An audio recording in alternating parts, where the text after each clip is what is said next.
Hello, ladies and gentlemen. My name is Greg McCloskey from ForexLive.com. This is a Forex quick look. I'm going to take a look at the Aussie versus US dollar. Boy, has it had a wild day with a sharp move to the downside in the Asian early European session, and then a snapback rally that has retraced all the declines, or most of it, and after the run up has run into a key technical level. So I'm going to talk about that move and also the level that is of key resistance for this currency pair. So let's get started.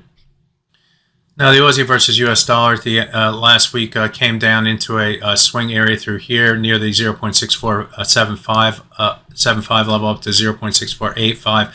In trading here today, the price tried to hold support against that level, then moved higher one last time before breaking lower, and that move to the downside was helped by probably the Nasdaq or the Nikkei index falling by 12.4%. Why not?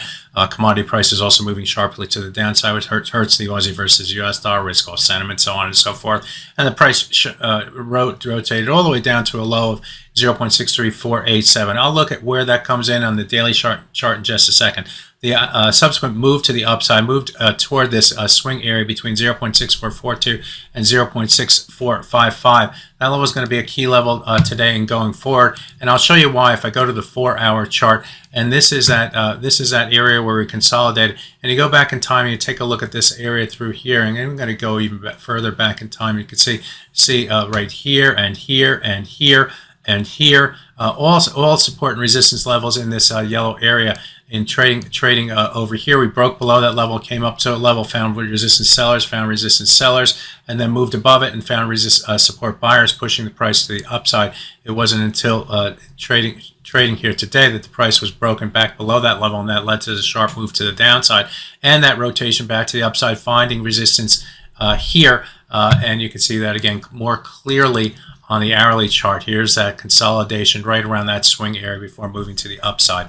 So this area is going to be a key support level today and going forward, as it should be. And if the price were to move back below that level, the bias would shift more to the downside. Now, the subsequent move to the upside after moving higher here did find resistance sellers against the 100-hour moving average. That's a blue line in the chart. Now, you're going to say, Greg, it went above it here, went above it here, went above it here, went above it here, even went above it here. So pretty much every day, or 4 of the 5 days last week, the price did extend above the 100-bar moving average. But what didn't it do? It didn't go above the next target, the 200-hour moving average, and the price rotated lower on each of those rallies to the upside, falling back below the 100-bar moving average. So this time, after the sharp move to the downside and sharp move to the upside, the market said, no mas, I can't go any further. I've already extended up to this 100-hour moving average. I'm going to sell against it, and that's what the market has done, is push the price back down. So overall, I would say that if I were to outline the bookends of this big, huge move to the upside, this is going to be support.